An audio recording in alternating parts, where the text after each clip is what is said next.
Hello, everybody. Welcome to another Comic Boom Comic Source collaboration. Time for DC Spotlight for the week of October 16th, 2024. Happy New York Comic Con to all those who celebrate.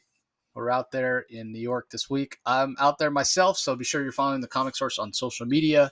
Find out where I'm at. If you want to say hi, I will have some lanyards with me. I'm real limited. I'm trying not to check a bag on the plane, so I'm taking my backpack and a very small carry-on.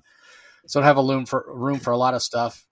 And I typically don't take that many books anymore to be signed because I generally have had books signed. I feel I'm not one of those people that brings, even if I would bring like an entire run of books. Like I remember I happened to have, I think the entire run um, of 21 Down with me when I met Joe Jusko, and I just had him sign the first one. He's like, "Oh, you don't want me to sign the rest?" I'm like, one is fine. Like just one to remember that I met the person, and Yeah, even more than that, what I like doing with creators is getting a photo with them.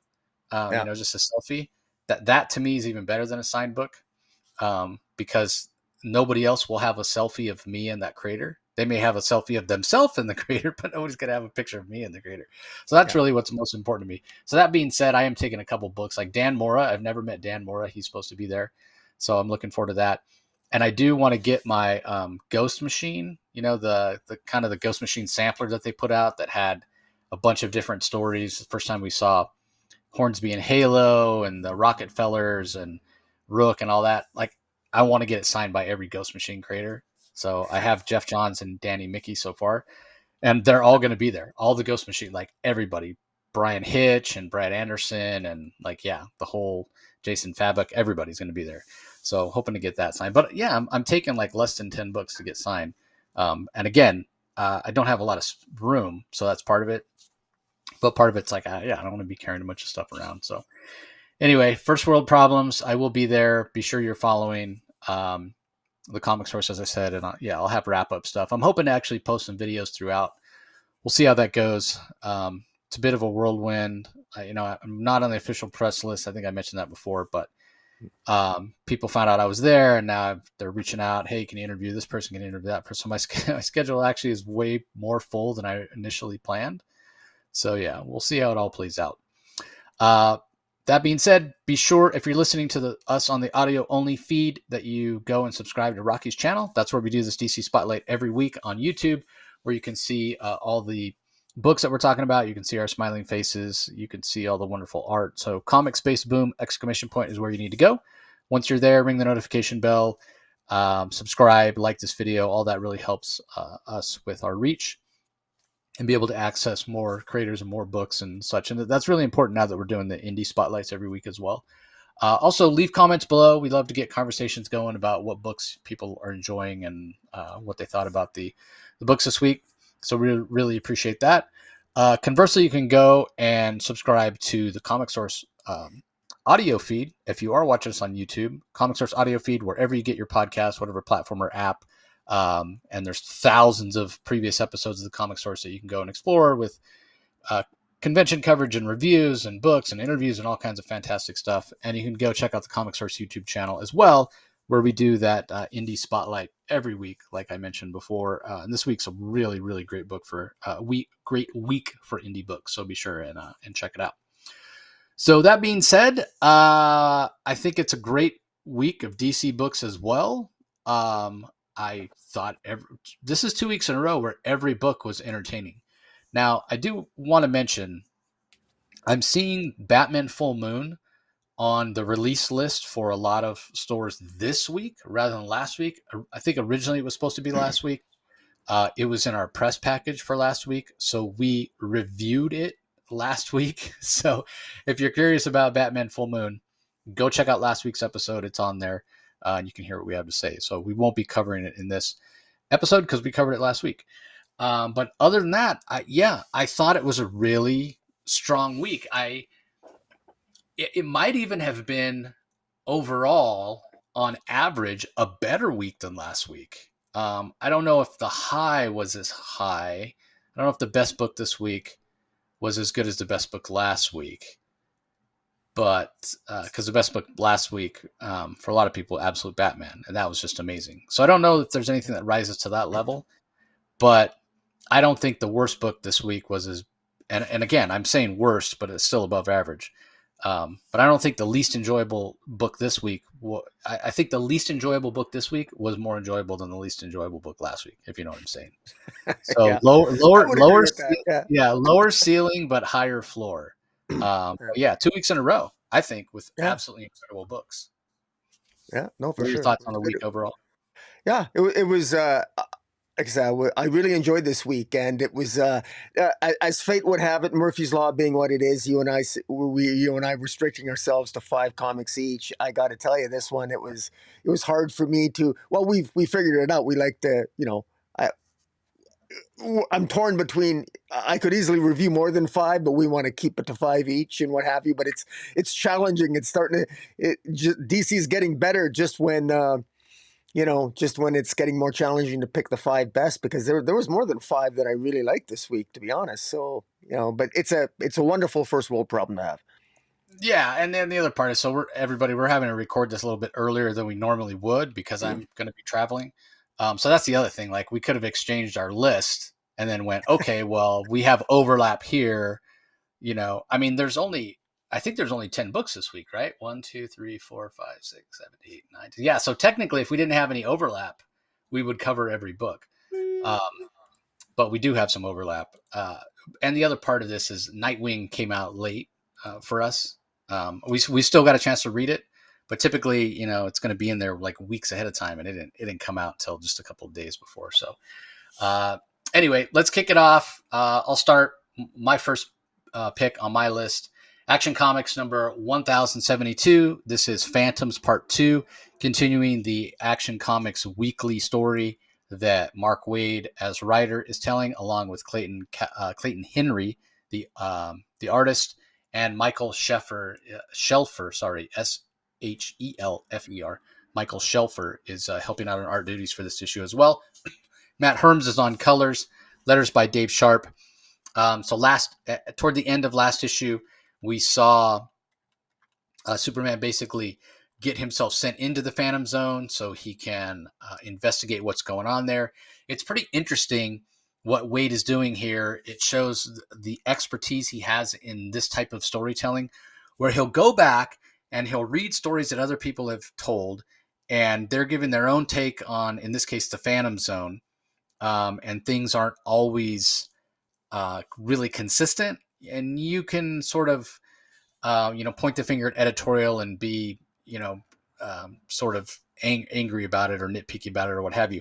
But what Waid is great at doing is he takes all those different takes and he crafts a narrative that makes it make sense, right? So he's talking here, and he's using Superman's voice to do it. And Superman saying the inconsistencies of the Phantom Zone. When they first went there, they were a non-corporeal wraiths and they couldn't really interact with their environment. And then it's gotten to the point where now it's like this wasteland, and they can interact with their environment, but they can't interact with our world, except sometimes they can. And it's all to do with the instability of the Phantom Zone, and he wants to make sure that it's not cruel and unusual punishment, for lack of a better term. He wants to make sure that it's just punishment, and if anybody's unfairly being hurt or what have you, that is that's being addressed. So I really like that. That's really interesting to me, because again, Mark Waid is taking something that's seemingly these disparate thoughts about the Phantom Zone and making it make sense in terms of actual story and plot for this issue. Yeah, there's a couple of fantastic moments. First of all, unbeknownst to us, Superman went out and talked to Bruce Gordon, that being the sort of alter ego of Eclipso. He's the human that the Eclipso spirit has most recently inhabited. And Bruce Gordon is an expert in solar energy. Obviously, Superman is interested in that. He's powered by solar energy. There's no yellow sun radiation in the Phantom Zone. That's why typically the people there don't have powers. So before he actually went and got these solar batteries that he wears on his wrists that have a limited amount of solar radiation, yellow sun radiation, that are going to allow Superman to use his powers for a very short period of time before they'll run out while he's in the Phantom Zone. So it gives him a bit of an advantage. So even though he was ambushed when he first got there, he was able to overcome his attackers. and he's basically saying, "Hey, take me to your leader," for lack of a better term. But he knows he has a very limited amount of powers. Now, what's interesting is when he tells these guys that he captures, "Hey, take me to your leader," whatever, and they're cursing him out. You're the son of the person who discovered the Phantom Zone. They blame. They can't take it out on Jor-El. They're going to take it out on Jor-El's son for discovering the Phantom Zone and imprisoning them there and what have you. But one of the guys spits at Superman, and he uses his heat vision to like fry the spit in the air to like evaporate it so it doesn't land on his face. And immediately, as soon as I saw that, um, I thought you were trying not to waste your powers. Like, you're Superman. What do you care if the spit lands on you? So I don't know. I guess maybe Mark Waid thought it was a cool moment. Maybe it didn't use up that much, but I would think you just wouldn't care about the spit. Like, I think it's more important not to use your. You know what I mean? Like, he's saying, just on the previous page, I got to conserve my powers, and on the very next page, he's using his heat vision to evaporate spit. That's so Yeah, it's funny. yeah. So I was like, what the heck? It's kind of funny. But then he goes and battles some spiders for some reason. Wasn't sure what the whole spider thing was about. Other than it, I mean, are we to think that um, the ruler, this newfound ruler, or what is the king? I think he calls himself, of the Phantom Zone, Zadu. Are we to think that he's the one that controls the spiders? Like, I wasn't really. I just didn't understand the spiders other than to have more action in the story. This Phantom King. But what's interesting is it turns out the Phantom King in this case is not actually Zadu. It turns out, and again, I don't know how this makes sense. I'm sure Mark Waid's going to make it make sense, and he'll have a good in-story reason, and it'll be cool. But at the end, sort of the cliffhanger ending of this issue, Zadu is revealed as being Mon-El, who's supposed to be a friend of Superman, an ally of Superman. So what the heck's going on? What's that about? We don't know. The other thing that happens in this issue is there's sort of a grudge match, one man versus one man baseball game between Keenan Kong and Connor Kent, Superboy, um, which I Yeah, found, yeah, yeah. Felt a little which out of place almost, didn't it? yeah, yeah. So they're in the middle of fight, and again, so they play every position, right? Like, Yeah, there's a scene where Keenan Kong pitches the ball and then he uses super speed to go behind home plate and catch the ball. And it's really fun and interesting. Um, but and if anybody ever hits one, then they go play the outfield, and yeah, so it's fun. Um, but they're in the middle of it, and all of a sudden there's like this warning alarm that goes off, and they fly at super speed to the Fortress of Solitude, and they see something there, and we're not told what it is. They're just like, wait, what? And I guess it's to be revealed. So yeah, that felt a little off, and that's the Michael Shelfer art also is in those scenes, which the art's fine, but there's not enough context for why this is here at this point in the story. So yeah, that's going to be something we're going to have to wait and see how that plays out. But overall, this is exactly what I expect from Mark Waid writing Action Comics, and I just really enjoyed it. I just really enjoyed it. There's a lot going on, a lot of things being introduced, and I love Mon-El as a character, and for him to be revealed as the Phantom King, I don't know. I'm really curious to see how that's going to play out. And there's a backup. I'll talk about it in a second. Give Rocky a chance if he has anything to comment on the main story. just that I love Monel. I'm a longtime fan of the Legion of Superheroes. We know that Monel in the classic origin, Monel ends up staying trapped in the Phantom Zone for thousands of years, and he's ultimately released in the future by the Legion of Superheroes. And it's one of Superman's enduring legacies that, frankly, he was not successful in releasing Monel from the Phantom Zone. He was ultimately released in the future. That might change now. Is Monel going to be a bad guy? He's the Phantom King? I don't know. What is Mark Waid? Mark Waid has forgotten more about Superman than all of us in the world combined would ever know. And so I have full confidence that Mark Waid's going to make this Monel's Monel's involvement in being the Phantom King is going to be much more interesting, and I'm confident the Phantom Zone is going to be much more digestible and interesting once Mark Waid has done his story here. And it's also worth noting that Mark Waid has very cleverly put this Phantom Zone story within the 52 days before, the 52 days before the DC All In special. So it's a nice place to sort of wedge this particular story. Yeah, and again, you're right. 100% could be that, in this context, it's Mon-El going, yeah, you haven't freed me yet, and that's why, I'm pissed off and I'm trying to take it out on you. But yeah, I don't know. There's definitely more questions than answers at this point. So Yeah. anyway, the backup, which is a Supergirl story, it's written by Mariko Tamaki. The art is by Skylar Patridge. We've got colors from Marissa Louise and letters by Becca Carey. It's still very much a mystery story of what's going on here, of who we know a little more about Supergirl's mission than we did last issue. So she heads to this satellite, this Thanagarian satellite, and she thinks that she's supposed to be there to escort a prisoner to trial, but it turns out the prisoner's already been put on trial. There's this judge there, I guess, for lack of a better term, like judge and jury, I suppose, because when Supergirl gets there and says, "Hey, I'm Kara Zor-El. I'm supposed to escort this prisoner whose only designation is 8912. We don't know who they actually are, what their name is, and it's supposed to escort them to trial. I was sent here by Kal-El, and this judge says, "Oh, the person's already been convicted. You're here to take them to prison, basically, to escort the prisoner from here to their current cell, or their final prison from their current cell." And obviously, this person is very dangerous, and they have the United Planets blockade, so they want somebody that's really powerful. But it's not explained who it is. And while Supergirl's there, about to escort this prisoner, this other spider-like assassin shows up, and basically says the prisoner is going to die. Everyone here is going to die. Because Supergirl's like, well, there's no prisoner here. The prisoner is the mission of the spider person, what have you. And the spider person does manage to kill the judge, and Supergirl defeats her, but or she disappears or whatever. She's no longer there. She wasn't able, supposedly, to kill the prisoner.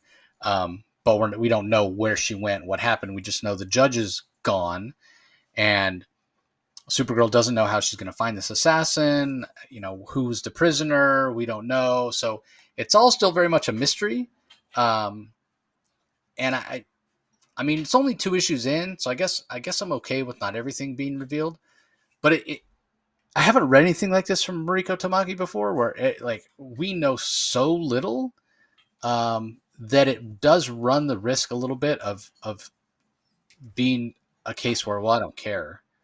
If it drags out too long, it'd be really easy for me to be like, all right, I'm not going to bother to read the backup because I'm not invested. Like, if I don't know who the prisoner is, then why do I care? I don't know who this assassin is. You know what I mean? Like, other than Supergirl, she's the only known character here, and it's not particularly interesting because I don't even know what the hell she's doing. She doesn't even know what she's doing. So why should I care? You know what I mean? So again, it's only 2 issues, so I'm okay with it for now. But if it drags out too long without me knowing what the hell's going on, I'm gonna lose interest. I can tell already. So yeah. I agree with everything you said. I got nothing to add. I'm intrigued, but we're 2 issues in. I want to get the ball rolling on this story. Yeah, it feels like only 2 issues in. It already feels like, okay, can I get a little more information? Don't make me work that hard. I'm old and tired. Yeah. Okay. Up next, this is on neither one of our lists. I'm just going to mention it really quick. It's Batman Superman World's Finest number 32, written by Mark Waid. Adrian Gutierrez is the artist. Tamara Bonvillain on colors. Steve Wands on letters. It's Shadows Fall Part 2. It's continuing the Eclipso story that started in the last issue of World's Finest. It's one of the, in my mind, weaker issues of World's Finest that we've gotten so far since Mark Waid took it over. Typically, I enjoy these World's Finest stories quite a bit, and I enjoy Eclipso as a villain quite a bit. But what I'm not enjoying is the art. And it's sort of typical of Adrian Gutierrez's art in that it's a little messy. It's not very clean lines. There's a ton of ink splatter. I've talked about it a ton. I don't need to belabor it here. But I just don't enjoy it. I don't pull it in. It doesn't have that real classic superhero feel like Dan Mora art did when it was on when he was on World's Finest, and it gave it that timeless feel.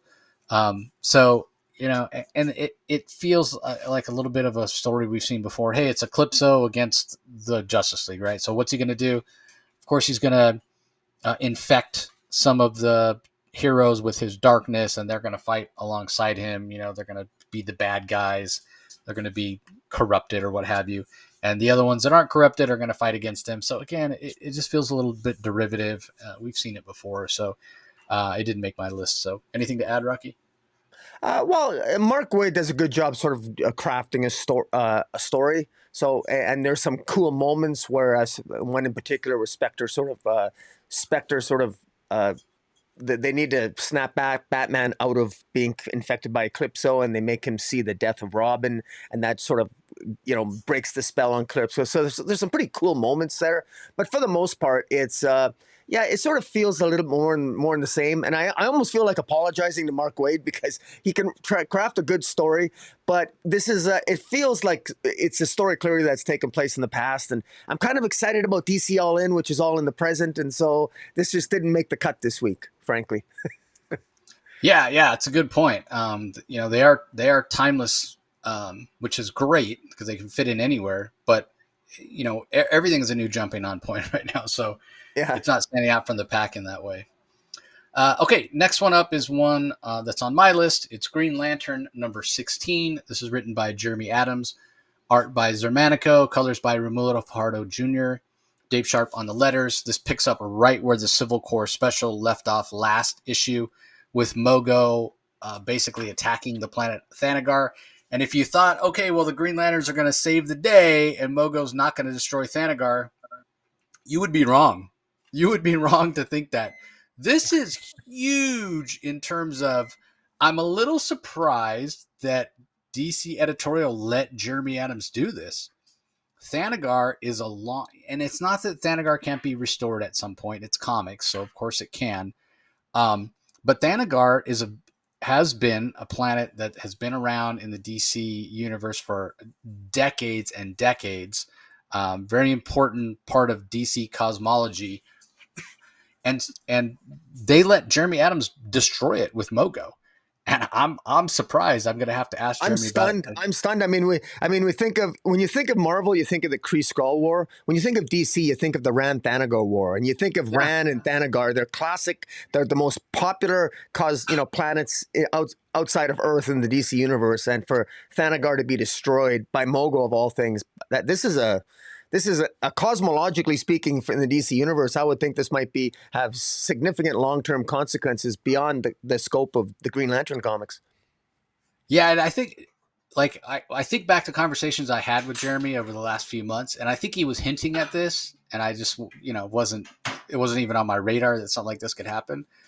So I'll definitely have to ask him about it at New York this week. Be like, dude, they let you destroy Thanagar? And he'll be like, I know, right? Like, I can't believe they said it was okay too. So so super interesting.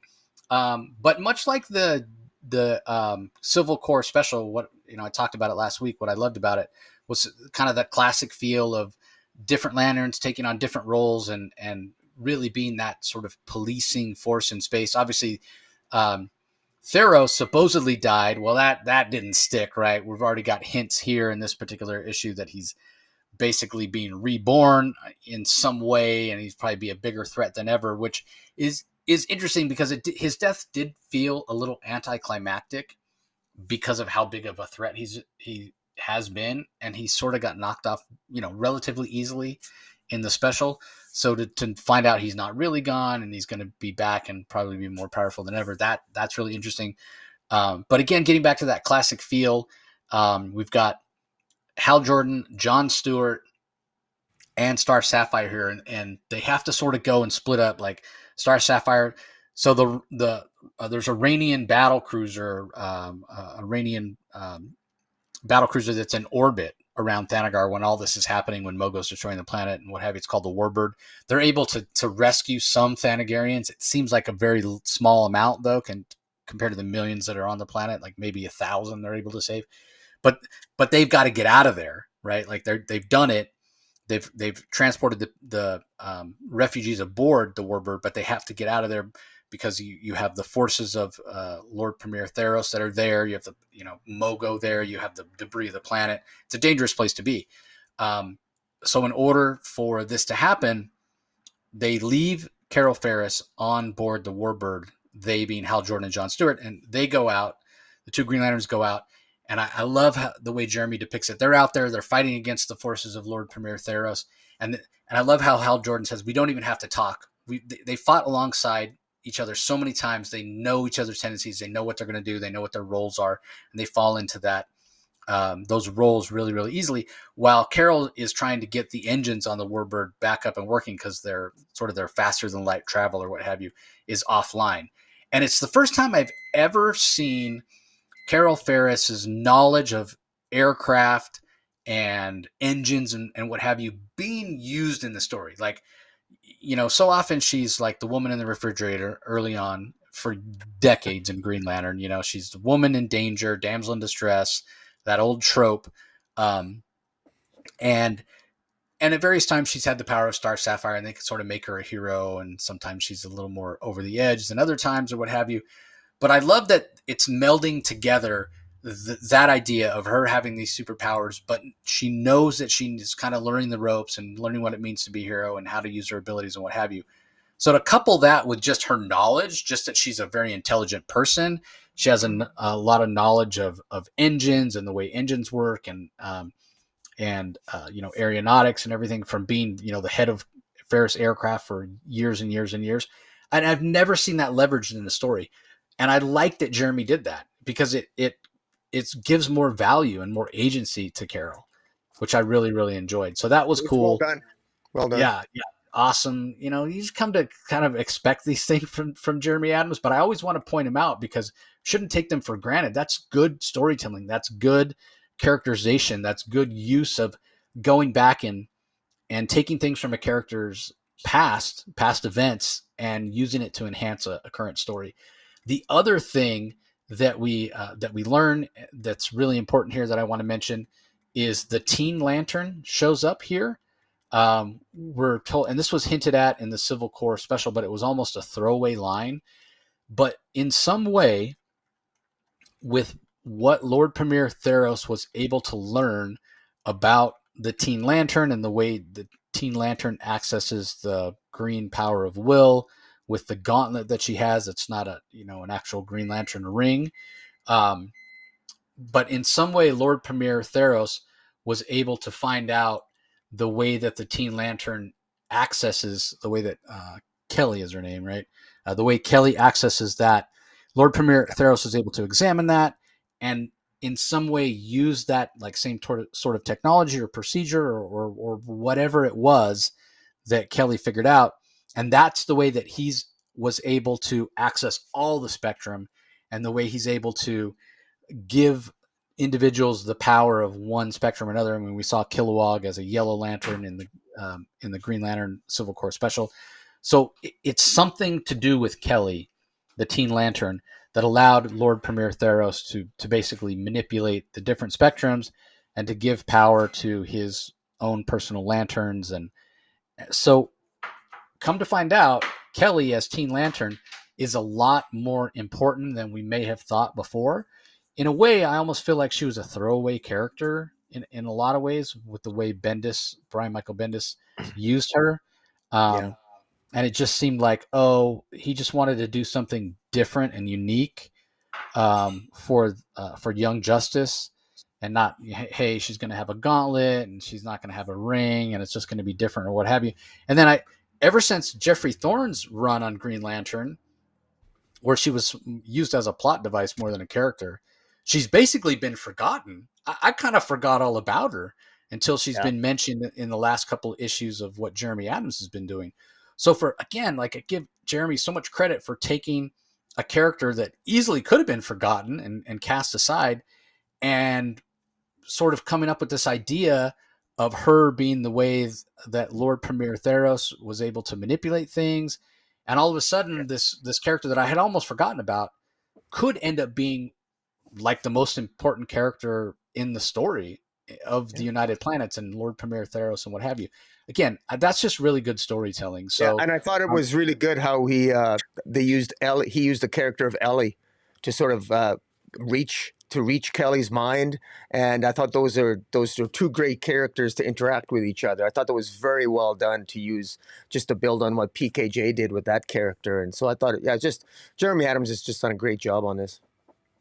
yeah, I mean, again, taking something somebody else did, great, interesting thing that PKJ did with this artificial being that John basically constructed to look after his mom while he was gone, and that has sort of gained sentience on her own.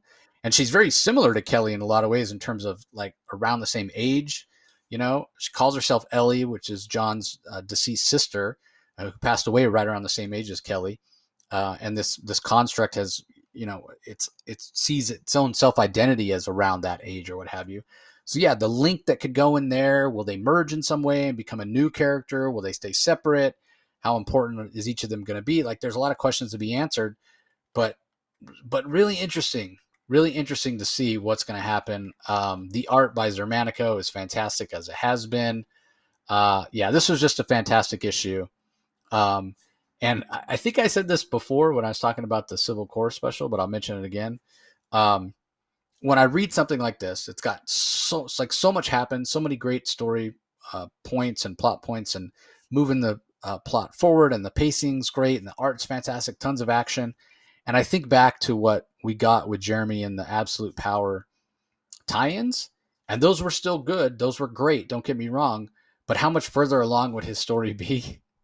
Again, he did a great job with those, but it's like, man, this issue perfectly encapsulates why I love Jeremy Adams on Green Lantern. Like, it's cosmic, it's epic. They're out there in space. Like, I'm glad Hal Jordan's not stuck on Earth anymore. Just like, man, this could come out every week, and I would be super excited to have this coming out weekly, because this is just a fantastic story. I can't remember the last time I had this much fun reading Green Lantern, and it's not like there's been bad Green Lantern, like with the exception of the Jeffrey Thorne stuff, which just felt a little bit over the line of fan fiction kind of thing.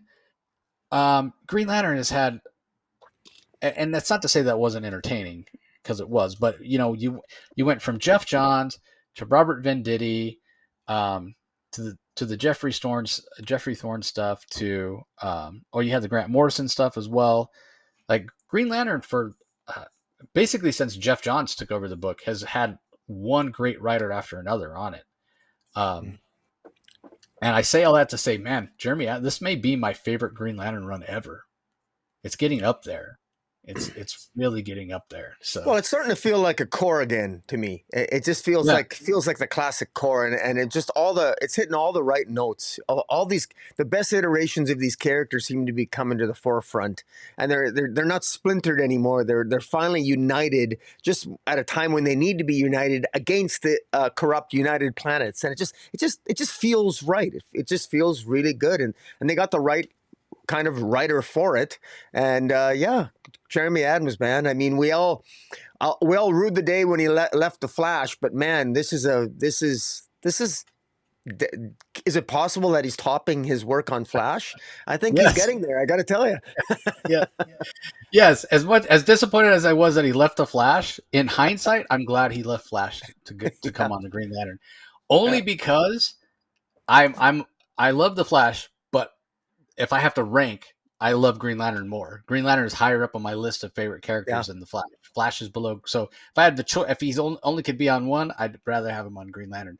The only thing this is missing, because we got a Larfleeze, we saw him in the special. He shows up here as well. I love seeing Larfleeze. The only thing this issue is missing, there was no Saint Walker. Saint Walker is like my favorite my favorite Lantern that's not a Green Lantern is Saint Walker.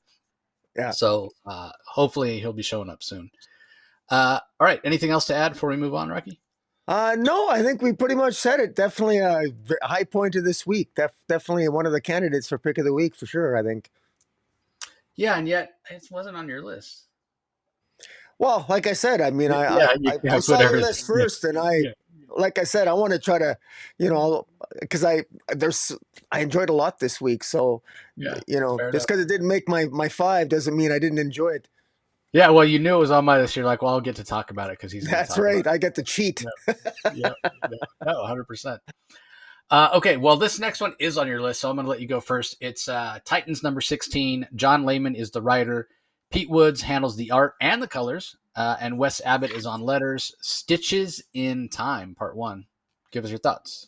Yeah, well, first of all, I'm going to confess something here. I put this on my list because number one, I actually wanted it to be on my list regardless, and because let's be blunt. I mean, the Titans. We've been pretty hard on the Titans with coming off Tom Taylor's run. The Titans they weren't a particularly inspiring Justice League. Yeah, they were good guys. They did their job. They held down their fort. But it's always going to be a run that's going to be remembered for probably being disappointing. The high point was probably Beast Wars, but I wanted to give John Layman a chance, and I like Pete Woods on the art. And John Layman is a writer who every time he's dabbled with DC, I've sort of liked the story. I wanted to see what he'd come up with, and I got to say,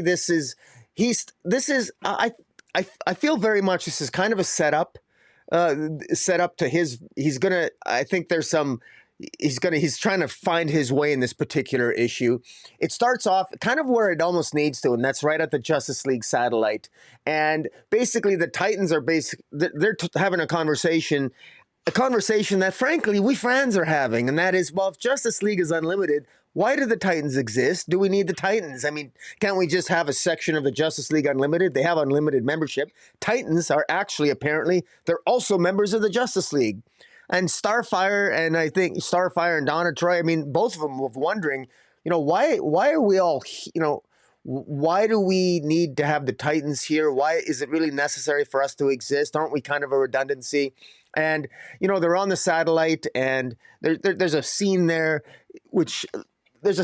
where Beast Boy sort of wrongly interacts with a creature in the Justice League zoo. Why does the Justice League Unlimited? Why do they need a zoo on the satellite? I don't know. Why does Superman need a zoo in the Fortress of Solitude?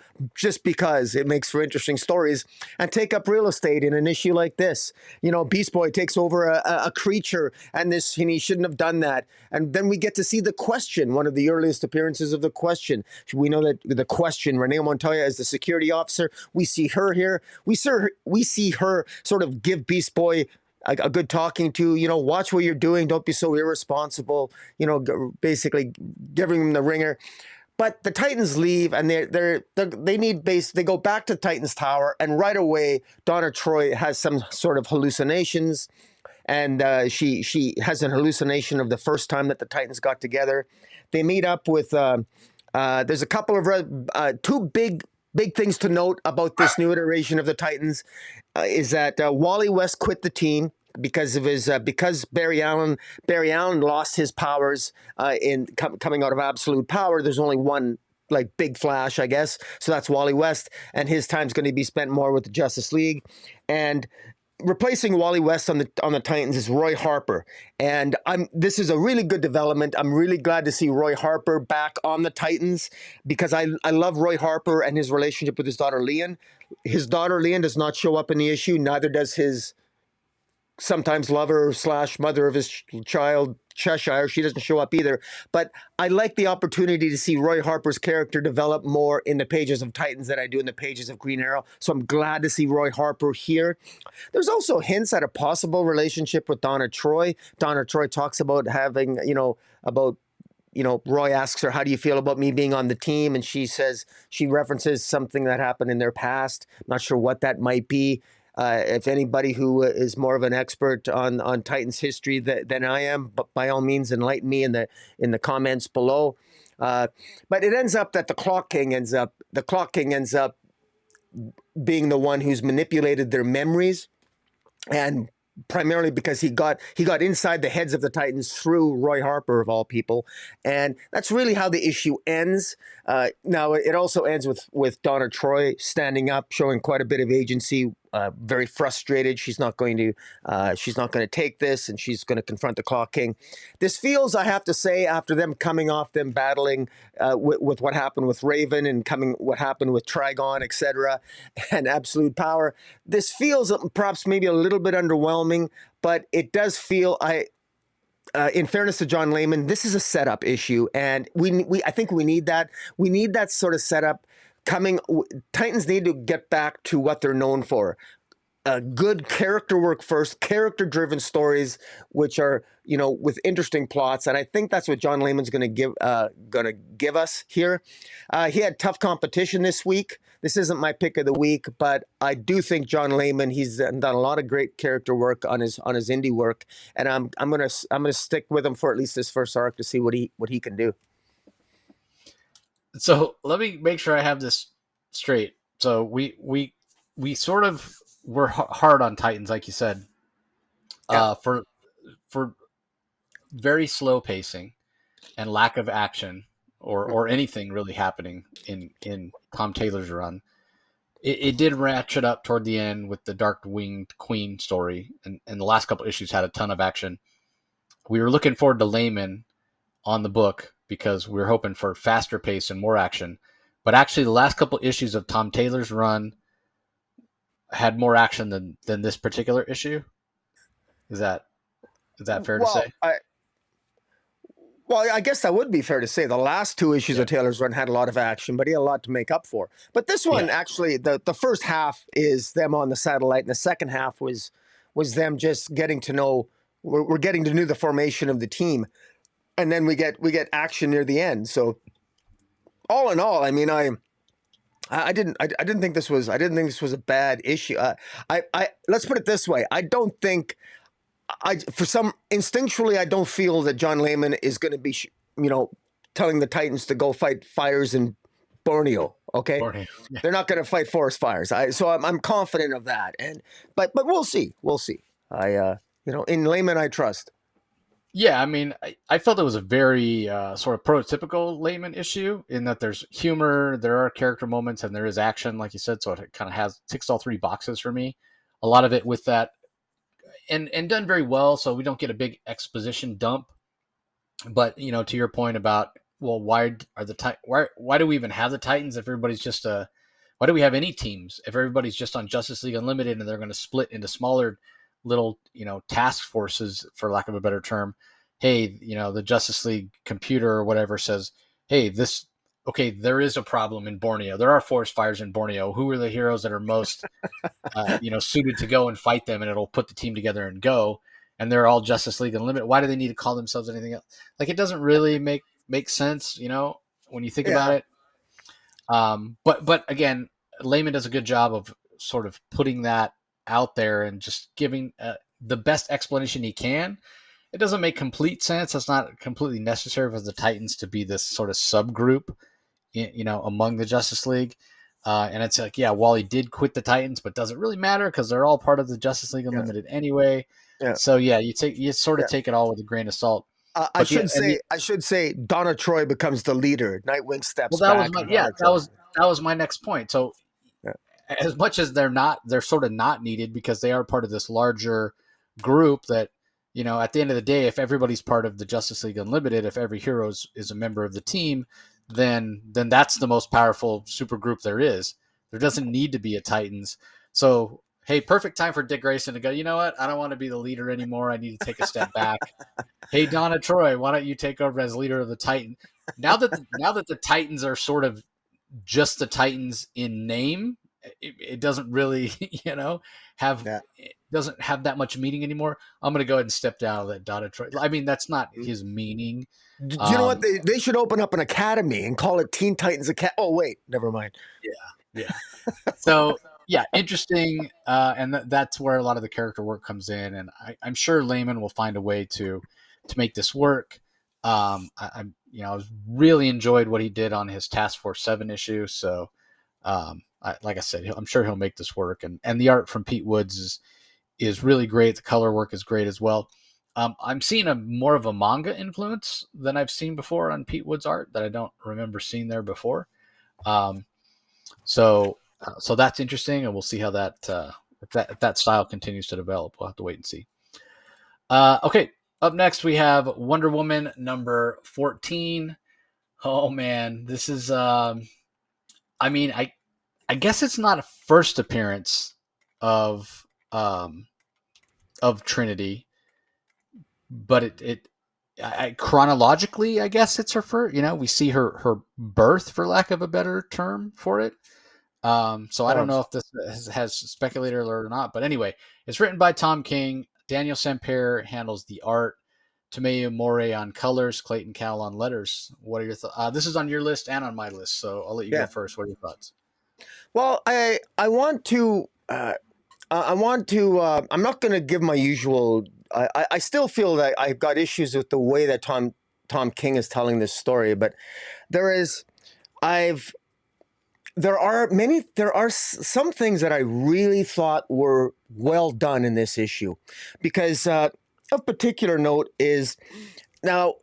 I mean, I could say spoiler alert, but I mean it's kind of been spoiled by Bleeding Cool already. I mean this issue is called "What is the Point of Steve Trevor?" That's the name of this issue, and astonishingly, Steve Trevor gets killed. He gets shot and killed by the Sovereign, and his death is it feels sudden. It feels. At first I didn't know how I felt about it, but it feels sudden. It feels almost kind of pointless. It's frustrating. And it takes place over the course of, I believe, 52 days between, I'm assuming, at the end of Absolute Power and at the beginning of All In, because Tom King has various moments, all narrated by the Sovereign again. And it's Wonder Woman struggling.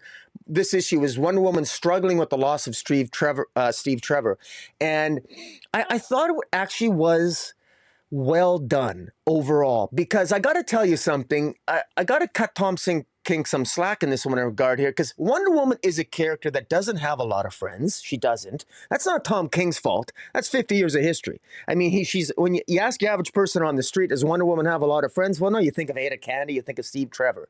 And she's, Steve Trevor's the boyfriend. Well, who else is there? Well, during the Perez era, he had his cast. Rucka had some during his era. Gail Simone introduced some, but none have really stuck. And so what is done, I think, surprisingly well here, that worked for me the more I thought about it, was how Wonder Woman herself, how Diana reacts to the loss of Steve Trevor. She doesn't react in anger, so much so that even the Sovereign seems to be stunned. Steve Trevor, why did Steve Trevor go and confront the Sovereign anyway? Well, the Sovereign, he was actually... Wonder Woman even warns Steve, don't. The Sovereign actually asks to see Steve Trevor. Steve Trevor knows Sovereign's dangerous. Wonder Woman even warns Steve Trevor before he goes in a church. They meet in a church. She warns him not to go, but he goes anyway. And Wonder Woman Diana underestimates the anger of the Sovereign. And the Sovereign is narrating the issue. And the Sovereign says that the Sovereign admits to acting hastily, to acting out of anger, out of frustration, because this Amazon has defeated him at every attempt to humiliate the Amazon. Wonder Woman has failed. And he lashes out, and by doing so, he kills Steve Trevor. And they dump his body in the Potomac River. And it's discovered by two kids. And then it's the whole issue is splashed with different scenes of Wonder Woman. There's some, Clark and Bruce, they try to show their support with Diana, and they find her on a bench outside Washington in a park, and she's clearly going through she's clearly in a stage of deep grief here, and what I found particularly interesting, and I thought a little bit inspired by Tom King. I thought it was cool, because we've seen how Batman deals with grief. We've seen him deal with the loss of Jason Todd. We've seen Superman deal with grief. We've had more than one story with the loss of Lois, even if they're Elseworld stories. We've seen the other members of the Trinity and other heroes deal with loss. We've never seen Wonder Woman really deal with the loss of Steve Trevor before, because she's never really been close enough to anybody. We saw Wonder Woman deal with the loss of her mother, Hippolyta, during Worlds at War at the end of that. And that quite impacted her, but not like this. And how I really thought it was touching how Wonder Woman travels. We've seen Wonder Woman travel to resurrect the gods. We saw that after the end of in the DC New Front Infinite Frontier. Wonder Woman would go to great lengths to resurrect the gods. To what lengths, I asked, would Wonder Woman go to resurrect Steve Trevor? Well, she goes to the River Styx, and there she stumbles upon, she finds Steve Trevor, who literally is of course, it's Wonder Woman mythology, and so Tom King is utilizing Wonder Woman mythology and Greek mythology with Steve Trevor, on the boat. But the ferryman isn't there because he got into a fight with the ferryman, and it's riddled with sometimes a little bit of pretentious. The dialogue got a little pretentious at times, but for the most part, I thought it worked. These are characters that love each other, and Wonder Woman clearly feels a deep sense of guilt because this wasn't supposed to happen. She underestimated the Sovereign. This doesn't happen. This doesn't happen to Lois Lane. This doesn't happen to Carol Ferris. This is not supposed to happen to to Steve Trevor, yet it did. And so it feels. You want to talk about a key issue alert? Well, this is a key issue. Sadly, I gotta say, just as a little bit of a pot shot against whoever the cover art, whoever the art editor is here, how can you not have a second printing of this issue and have Steve Trevor on the cover, please? How you could not have Steve Trevor on the cover? This is the death of Steve Trevor. To me, this trumps the birth of Trinity. Straight up, it just does. And I thought this was a little insulting to the character of Steve Trevor for that not to be in some way hinted at on the cover. I thought was, all that bragging about a wedding between Batman and Catwoman that never took place, and no mention of Steve Trevor dying in this issue and not even warranting a cover. But I digress. I thought that for the most part, I thought it worked. There's a lot more I could say. I could nitpick some of the characterizations of Cassandra and Yara Flora, but I'm not going to. This issue I thought was touching. It moved me in parts. I thought it was well done, and I just thought it was well done, and just of how quickly we can lose our loved ones. Wonderful ending with Wonder Woman taking a strand of her hair, and she had a strand of, I think, Steve Trevor's. It's a little confusing. She squeezes one of her hairs, and then all of a sudden two appear, and one's red and one's purple, and then squeezes them again. And I think it's supposed to be both her and Steve Trevor's hair making one magical strand that she puts on a clay baby.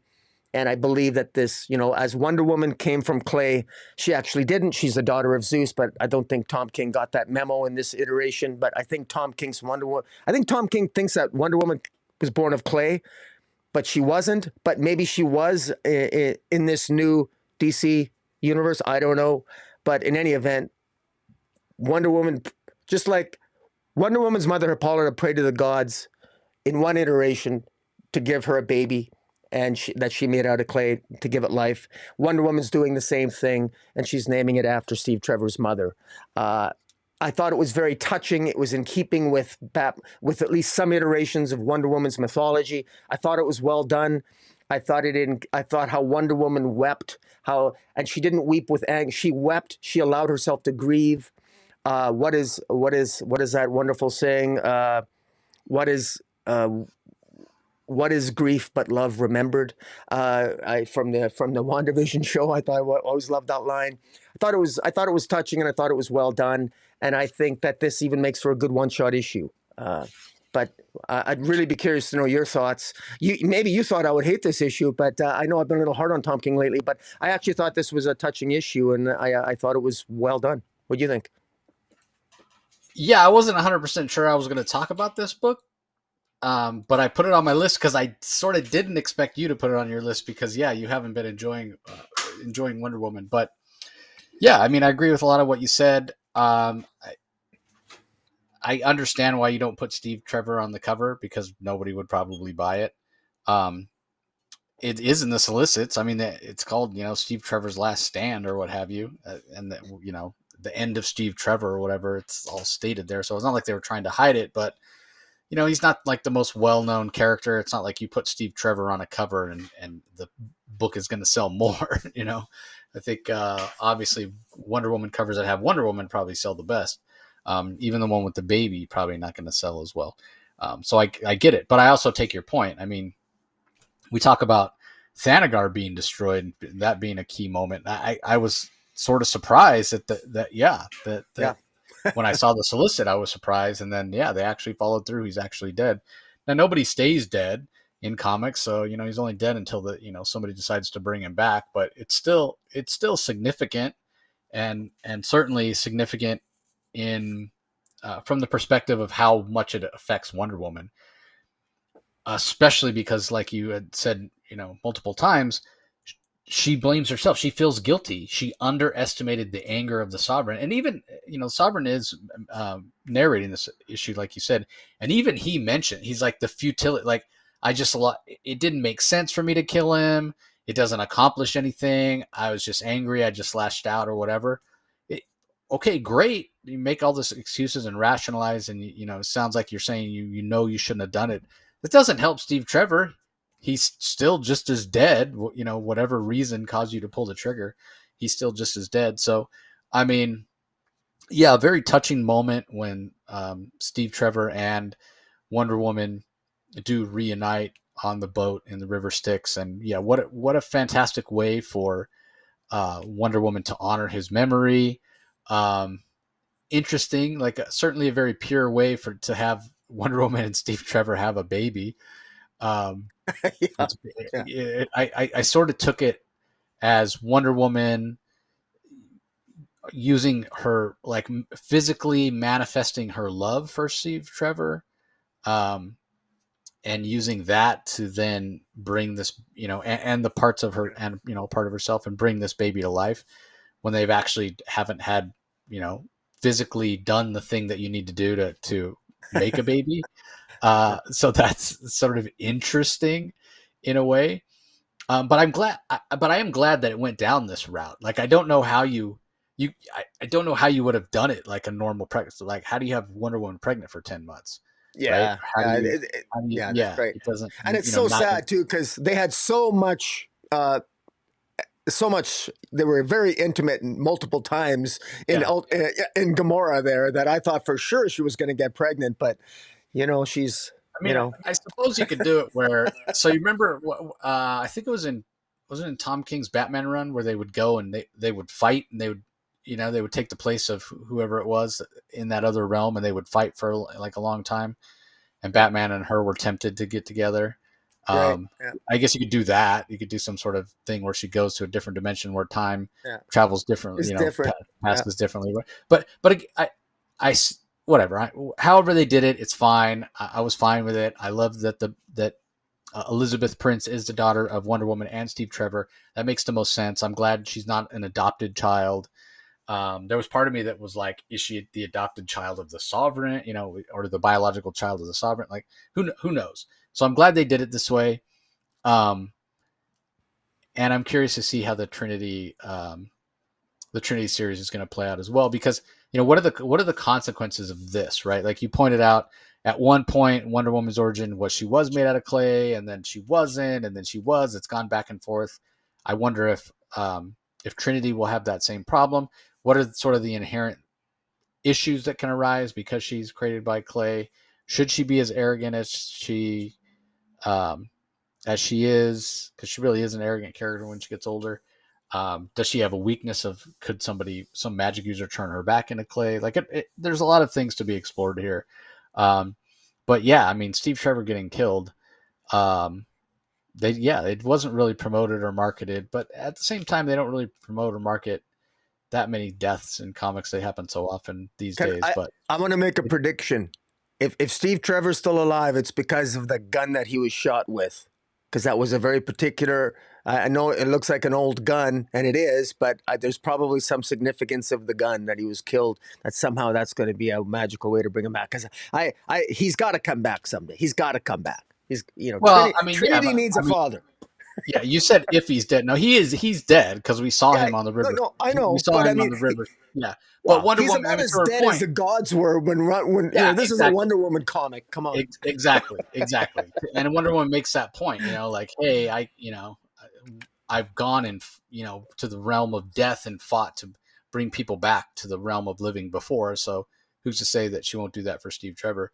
Um, but let me ask you, we talk about the death of Steve Trevor being significant. We talk about the destruction of Thanagar. What do you think is more impactful long term?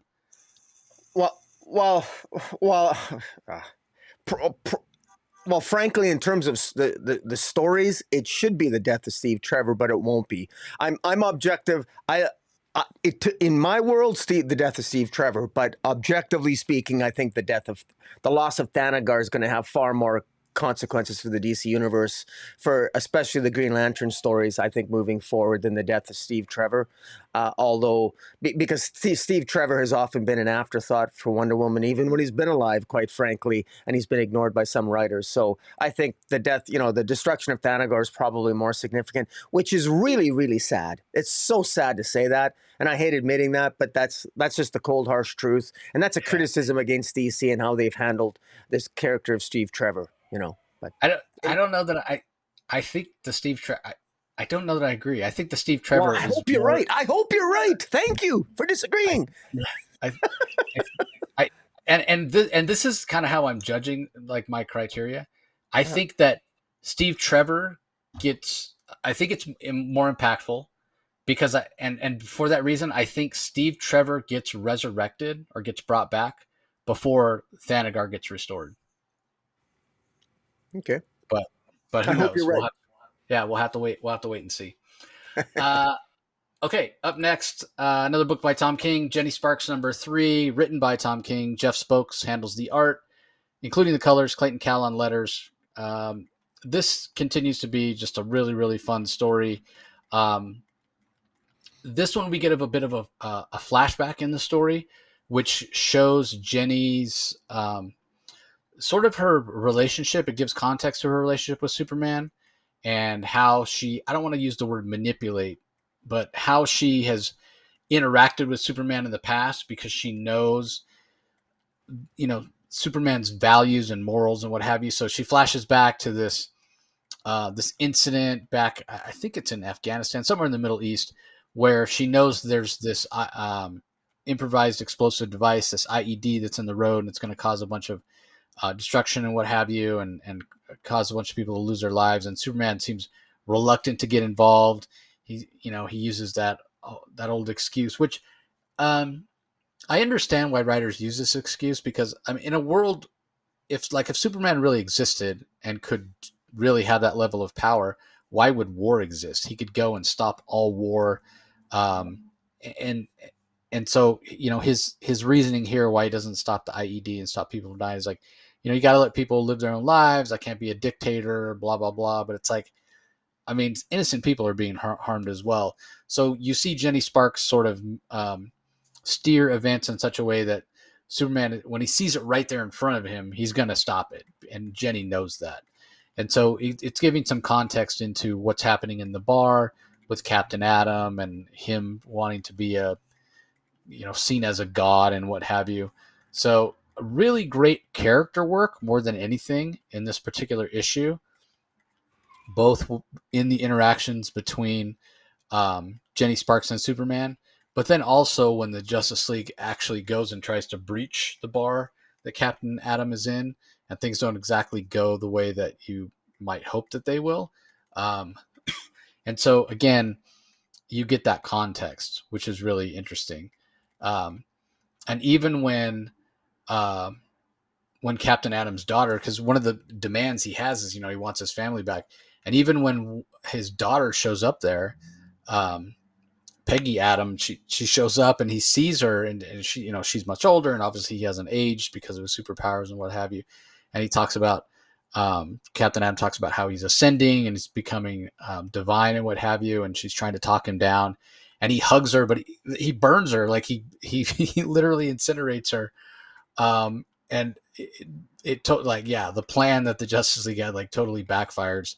And you sort of get the impression that Jenny knew it was going to go that way, and maybe could have steered events like she did in the case of Superman and that IED, but chose not to, because it's almost like she needs the Justice League to understand and and make the mistake, learn their lesson or what have you. But yeah, so really interesting issue. Really interesting what Tom King is doing here. As much as I don't like the idea of Captain Atom as a villain, and it's clear that he's not all there in terms of mentally. Something's happened. He's not the Captain Atom that we know. And this is a Black Label book. It's not in continuity or what have you. But just in trying to make sense of it, it's clear that there's some sort of mental break or what have you that Captain Atom has. But yeah, really powerful issue. The Jeff Spokes art was fantastic. It's not the most fast-paced issue, so you worry about it being a little bit of a talking head issue where it does seem to bog down a little bit. But the Jeff Spokes art, line work and color work both really carry it through, and it ends up being a very compelling read. So really impressed with this title.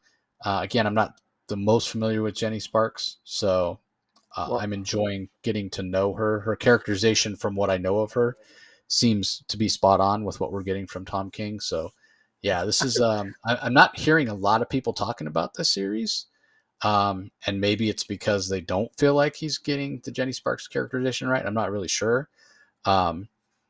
It's not it's not enjoyable in the way that that like Human Target was enjoyable, because that was a very melancholy story as well in a lot of ways, and this is also. But that was praised, and rightly so, for especially its artwork. But I feel like this is close to that level, but I don't hear anybody talking about it. It's interesting.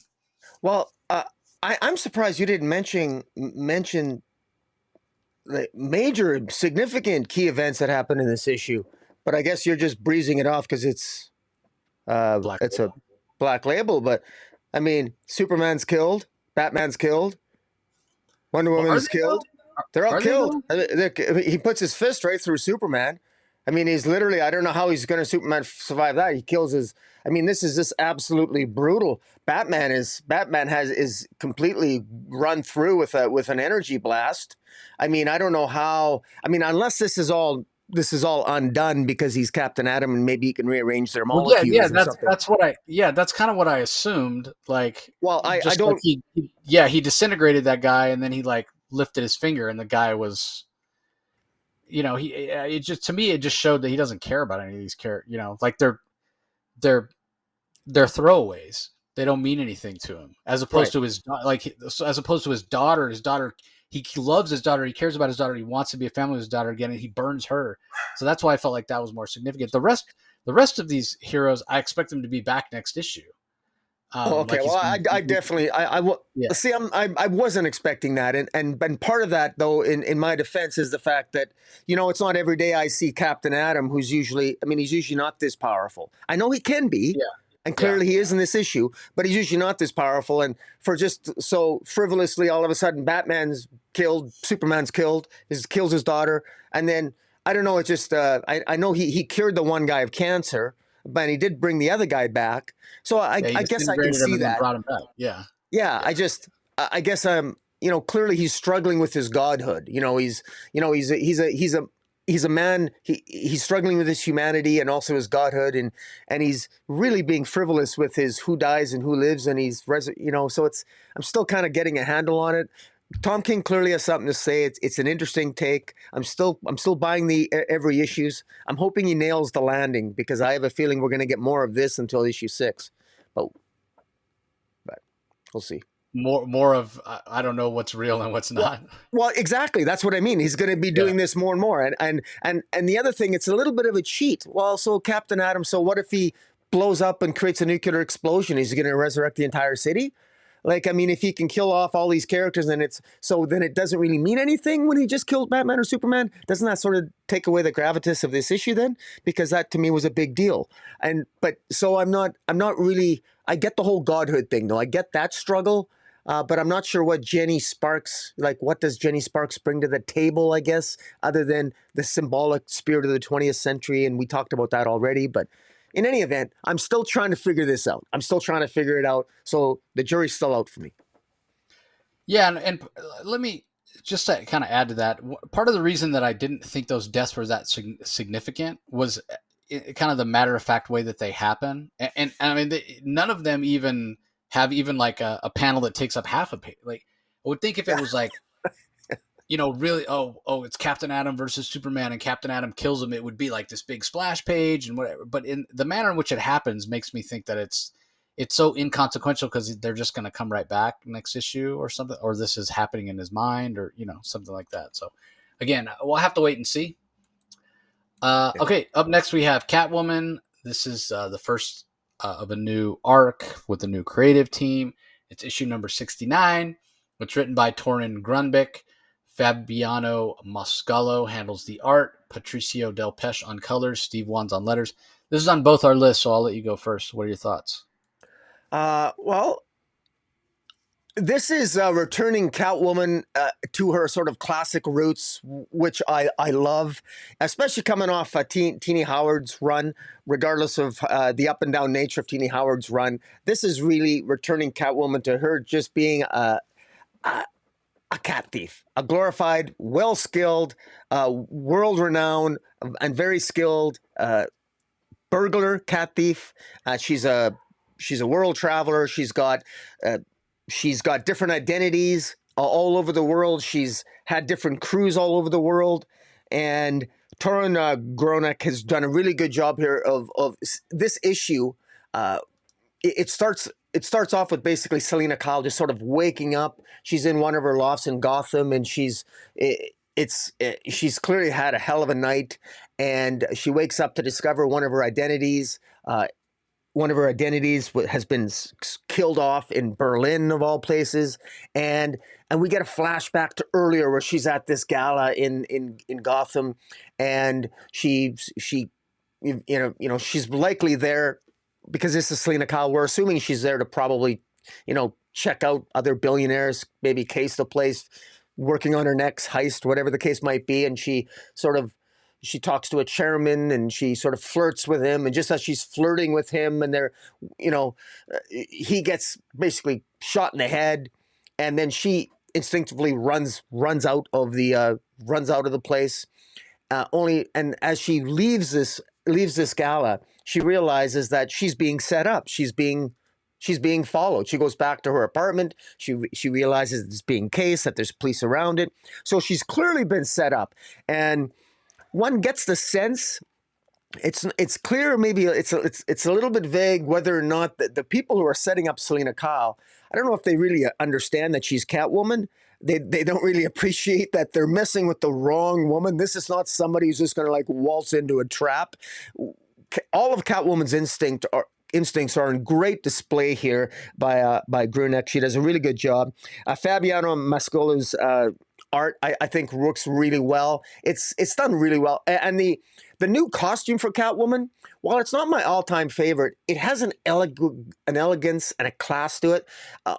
There's a beautiful one-page spread. It just shows Selina in her new styled costume, just on a rooftop. Looks absolutely fantastic with purple and black and blues in the background. It's very well done with the moon surrounding her head. It looks really, it looks gorgeous. And in any event, I like the style. I'm immediately taken by the style of Mascolo's art, and Patricio Del Pesce's colors does a great job on that. And it's pulled me in. Selina ultimately she ends up confronting a hitman, another assassin who's after her, and she knows that she could probably just go into hiding and wait this out. But instead, that's not Selina's style. The very people who are looking for her, whoever they are, they're killing off former members of one of her past crews in Berlin. So she decides to go back to Berlin to get to the bottom of it, which is obviously the exact opposite of what the people who are after her are expecting her to do. But this is Catwoman after all. And that's and as a longtime Catwoman reader, this just feels like classic crime noir to me on an international scale. It's a little bit of James Bond thrown in. There's no espionage per se yet, but that's probably to come. And I think this works really well. Gronbekk even shows off Catwoman's ability to disguise herself, to blend in. Shows off her. It shows off her skills at working a case of being able to be extremely, starkly, aggressively independent and very good at what she does, and indeed the best at what she does. And I thought it worked really well. And it ends with her going to Berlin. Great opening issue to hit the ground running. I know exactly what type of story to expect. This is classic Catwoman. I enjoy this. I like this. It's a different style of art. I want to give a compliment to the creative team. I don't know who came up with the new trade dress for Catwoman. I personally love it. I think it looks great. I love this cover with the black and the purple and this. I think it looks really good with the whip coming in the whip being at the forefront of the cover, and also on the back with the handle being in Selena Kyle's hand. It looks really good. And yeah, I hope. I don't know if I don't think they're making this a foil issue, but boy, this cover looks just really stellar. I love it. But I enjoyed this issue. What about yourself? Well, I enjoyed it a lot too. You're right in terms of saying it's a return to the classic for Catwoman. And the other thing you said that, yeah, really, really resonates with me is this idea of her being independent. So, but just in terms of covers, there is a foil cover. So there's been foil covers of, I think every single all-in issue, at least the main series that they've done the silver foils. So, but it's not this, it's not the cover you love that's foil, and it doesn't have any trade dress. It's basically Daniel Sampere doing no background, but just the main character. So Superman or Batman in this case, Catwoman, and then it's on a silver foil. But I don't think that's exactly what you're talking about. But yeah, so there will be a foil. But yeah, the fact that it's a return to kind of the status quo in a lot of ways of who we like Catwoman to be, or who we expect Catwoman to be, with her as this thief, this master of disguise, this person that goes undercover and manipulates and plays these different roles or what have you. She does get a new costume, which draws on a lot of her old classic costumes. At least her armpits aren't exposed. Instead, she's showing some cleavage, which is great. I much rather would see that than her armpits, or just cover her all. I'm fine with that as well. But if the only skin you're going to show is armpit, like that's not attractive. I don't want to see that. The new logo, the new trade dress, it's okay. I don't particularly have an opinion on it one way or the other. I don't love it the way that you do. But the thing that I love most that you and you mentioned it is this idea of her being independent. You even said fiercely independent. I don't like with this type of story with this tone and going forward with Gronbekk's run. I don't expect to see Bruce Wayne in this book. I don't want to see Bruce Wayne in this book. If I want to read Bruce Wayne, I'll go read one of the 100 Batman issues that come out every month. I don't need Batman in this book. Everybody that listens to this podcast or tunes into the YouTube channel for long term knows how I feel about the relationship between Batman and Selena, or Batman and Catwoman, or Bruce and Selena, however you want to put it. I don't buy them as a couple. I don't think they work as a couple. I don't like them together.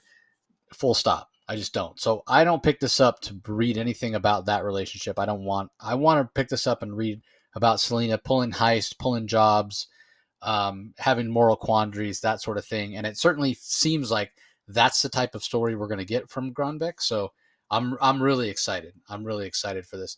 I did enjoy the art. It's much more textured and visceral than we've seen. At the beginning of the last run, the Tinny Howard run, we had Nico Leone on art those first couple issues. The word that we used to describe it a lot was neon. It was very bright. It was very stylized. We really liked that. It was very clean art. This is almost the exact opposite of that, in that it is not bright. The colors are a bit more muted when it comes to the choices of the color artist, more textured in line work. I wouldn't venture to say one works better or worse. I think it depends on specifically the story and the mood you're trying to evoke. And I think for the mood that Gronbekk is trying to evoke, that this grittier style with the muted colors really works for what's happening here. So I'm all in on Catwoman. No pun intended. If this is the type of story that we're going to get, and yeah, I hope we can go the entire Gronbekk run without seeing Batman show up at all. That would be fantastic. Okay, let's move on. Up next, one of the books on your list, Batman and Robin Year One.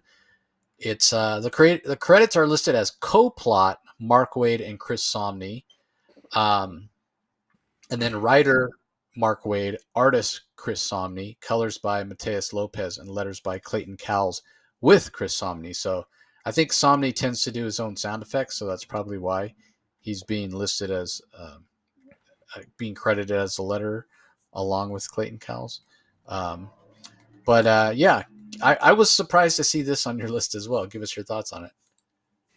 Well, uh, this I wanted to give. I love Mark Waid and Chris Samnee. I loved them when they collaborate together. Ever since I got that entire Daredevil run with Mark Waid and Chris Samnee, and I love that. It's just one of the prides of my collection, and when I heard that Chris Samnee has passionate for Batman and Robin, and Mark Waid was happily going to co-plot this with them, I needed to give this a shot, and I'm glad I did. This is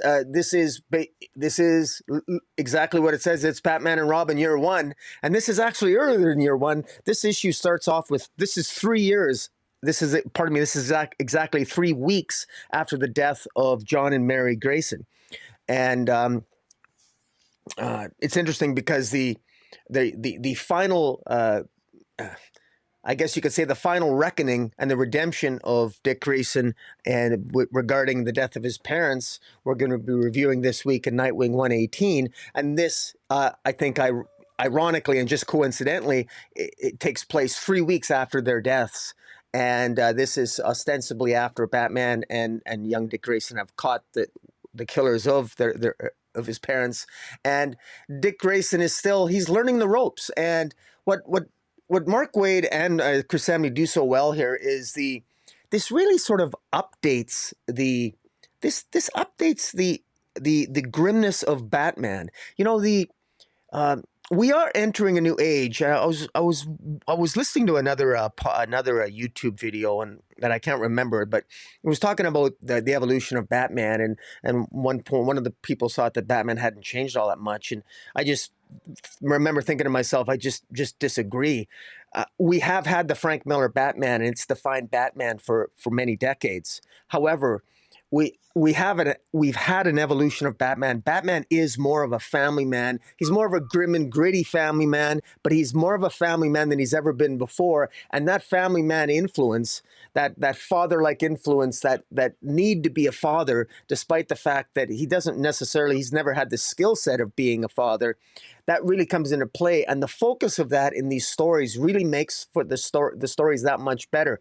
There's a great scene here where Batman is in the Batmobile and he's talking to Robin, and Robin is so excited about being on their first mission, and he says to him, "Boy, you know, mate, what are we gonna do? You know, who we're gonna go up against tonight? Maybe it'll be the Joker. Please let it be the Joker." And then right away young Dick Grayson apologizes because he says, "I know it's serious. He's hurt people." And Batman looks at him because, Robin, young Dick Grayson looks at Batman. He looks grim and gritty. And Batman sees Dick look at him, and he says, you have to understand, just because I look grim, it doesn't mean I'm angry. It just means that I'm dropping all the pretense. When I'm wearing the mask, it's me. Follow my lead. Batman's explaining his appearance to a young Dick Grayson. He's explaining why he looks the way he does, the grimness, the grittiness. He says, "Let your true self be your disguise." And so right away, 3 weeks in, he's teaching Dick Grayson something. And that advice that Batman gives young Dick Grayson just 3 weeks in, let your true self be your disguise. It's exactly what Dick Grayson is doing in Nightwing. And keep that in mind when you're reading Nightwing by Tom Taylor. And it just sinks right in beautifully.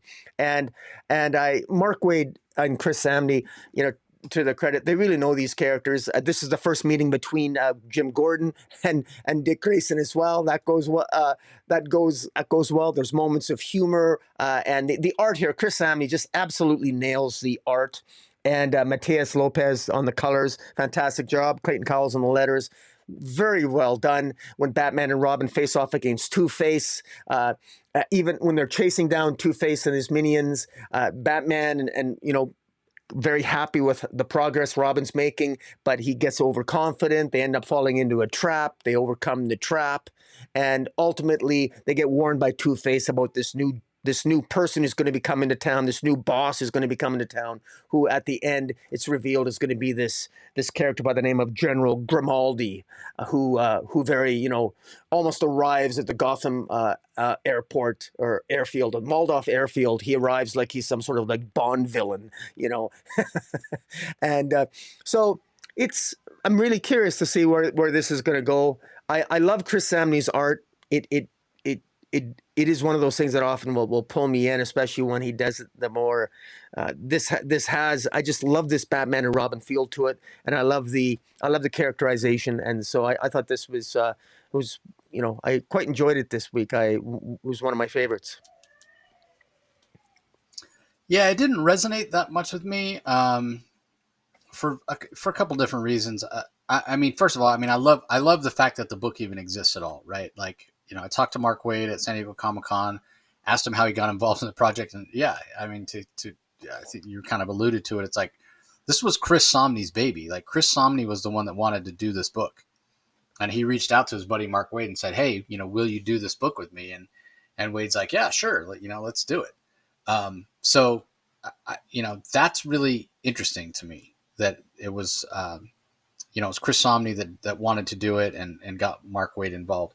The characterization is interesting for the relationship between um, Dick Grayson and Bruce Wayne, and that's what's going to be explored, and that's what's interesting to me. So, um, all that being said, to me, I don't know. It was only okay. It felt like there was something missing, something that wasn't quite there for me um, to really bring it home. Now, I'm willing to overlook that because the Chris Somney art is absolutely fantastic, and it is just getting started here. And maybe I'm just so many years and decades of reading of the relationship between Dick Grayson and Bruce Wayne of kind of the main continuity and what I'm used to, and this is different from that. And so I don't know. Maybe I'm just trying to reconcile that in my brain. I'm not really sure, but yeah, like technically a very well done comic, and the art from Chris Somney is just it's so awesome. It's so good. The things he does, the way the storytelling, the panel layouts, just fantastic. He truly is a master. So, okay, up next we have Dark Knights of Steel, Allwinter #4, and this is on neither of our lists, but just real quickly, Jay Kristoff is the writer. Tirso handles the art. Wes Abbott on letters. That's for the main story, and then on the backup, it's written by Tom Taylor. Riccardo Federici handles the art. Arif Prianto on colors. Wes Abbott on letters. This didn't make my list, mostly because it's a bit of a setup issue. It was such a big deal last time when Prince Bruce met up with the young child and Deathstroke, Slade Wilson, and then it seemed like such a big deal only to have them separate, and it makes total sense why they separate in this issue, but it felt like, well, what was the point of that last issue? What have you? We do find out who's behind the Allwinter. It's basically the Dark Knights of Steel version of Mr. Freeze. So we'll see how that plays out.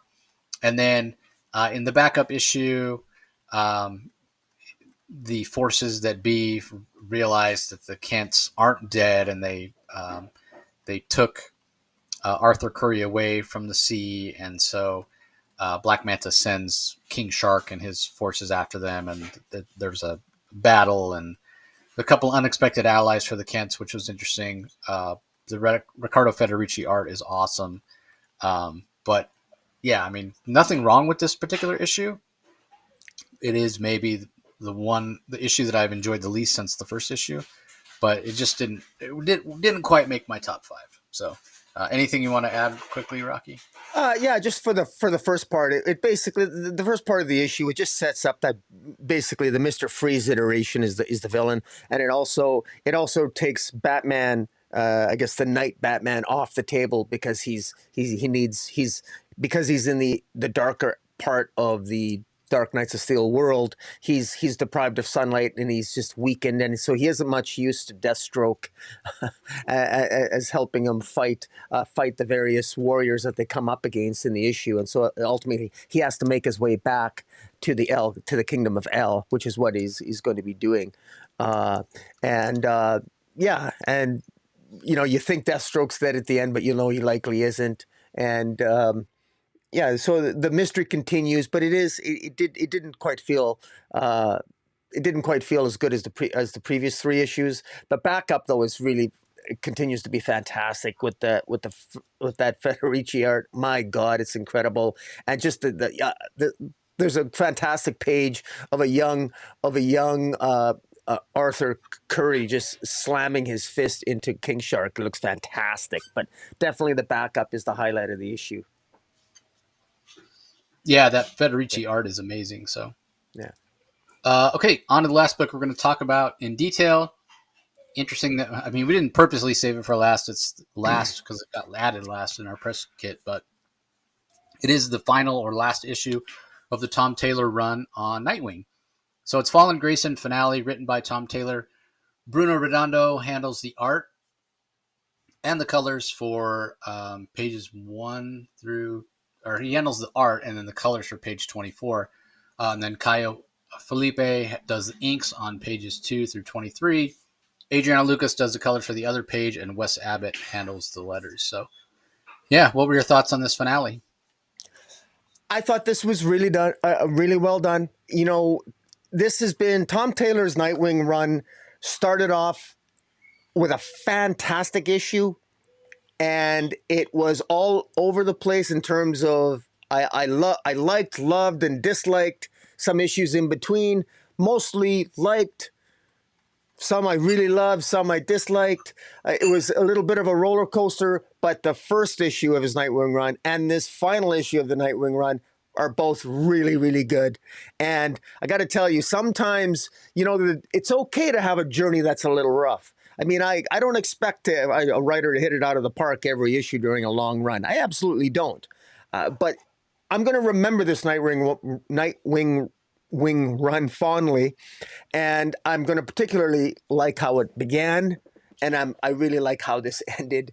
I thought this was really well done. Finally, the battle with Heartless, and while one can perhaps accuse it of ending, this was a feel-good ending. This felt good on multiple ways, and dare I say, it. The criticism of the Marvel movies is that Marvel's got to stop killing off all its villains. Because Marvel can't make a good villain, and when they do, they always kill them off. Well, I'm glad DC decided, Tom Taylor decided to, kill off this particular villain. That's all I got to say. Now, I realize it's comics, and maybe he's not really dead, but I just thought this had a sense of, there was a sense of poetry to the justice and the comeuppance that Heartless suffered at the end of this issue, that he so perfectly deserved because he's such an a-hole, and all the lessons of Dick Grayson at the end, even when he's got Heartless on the ropes and Heartless is going to die, and he actually asks Heartless, tell me how I can help you. And Heartless says to him, even now? Even now? And Nightwing says, yes, even now. Nightwing will save the life of someone who would want nothing more than to cause him suffering. Heartless has killed 26 parents, made how many kids orphans, and Dick Grayson blamed it all on Dick Grayson. Dick Grayson comes back in flying colors. There is a poignant, moving scene at the end at the gravestone of his parents, because he one of the things that was preventing him from leaping was it was the guilt over the fact that he intuitively always knew that he was the person that was supposed to die on that night when his parents died. He was actually the target, not his parents. Zuko meant to kill him, and he's always harbored that guilt, but he never able to truly accept it, and it was coming to terms with that he had to overcome it, sort of regain his ability to leap again, so to speak. And he does so. So many touching moments, so well done. Bruno Redondo's art is really I think the highlight of it. The final moments with Heartless are just, I think, are a perfect way to end their confrontation, and just the fact that even Heartless at one point, Heartless kills Zuko because he's angry at Zuko because Zuko wanted to, in his mind, when he discovered that Zuko's had young Dick Grayson as the target all along, it was that night, Heartless, Shelton Lyle, who was Heartless, he became Heartless on that night that Dick Grayson's parents died. And when he found out that Dick Grayson was the target all along, he almost feels robbed because it was his special moment in some twisted, psychotic way. And in anger, he kills Zuko. And it just, you really see, you know, all of this is coming to fruition here. I would have liked to have seen more of these types of issues where all the action in this issue, it was just such a great issue. I would like to have seen more of this issue because it was such a slow build-up here. There was a lot of slow build-ups and issues where not much happened in the run. But boy, this was a payoff for me that felt rewarding. And I thought it was really well done. There are moments that I haven't even, very gory moments, but also there's even Bitewing, young Haley, the dog, that has his day in the sun and makes a sacrifice here. And even the evil Alfred or Gerald has his moments as well. And a great, just great moments of Nightwing getting his jump back again, so to speak, getting his mojo back. Very well done. I thought this was just a perfect way to cap off Tom Taylor's run, and this was. I'll give Tom Taylor credit. I think he nailed the ending on his Nightwing run. He nailed the landing, which is good. And I thought he did a decent job when even on his Titans run on the landing as well on the final issue. So it was just this is definitely going to be a class. This is going to probably be the Nightwing definitive Nightwing run for the ages. It's going to be a while before somebody tops this, I think. What do you think? Yeah, I mean, I think that original run with the Scott McDaniel art, Chuck Dixon, and this are going to be thought of as sort of the definitive runs on the character, but very much of different eras.